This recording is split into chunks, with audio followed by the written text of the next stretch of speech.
Islamabad high court ने शहीद Zulfikar Ali Bhutto university को एमडी कैट इम्तिहान दोबारा लेने का हुक्म दे दिया।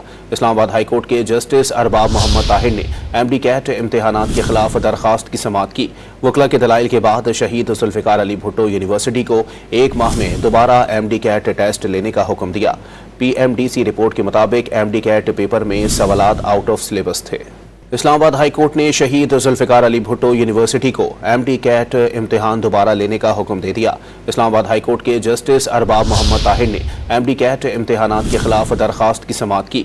वकला के दलाइल के बाद शहीद जुल्फ़िकार अली भुट्टो यूनिवर्सिटी को 1 माह में दोबारा एमडी कैट टेस्ट लेने का हुक्म दिया। PMDC रिपोर्ट के मुताबिक एमडी कैट पेपर में सवालात आउट ऑफ सिलेबस थे।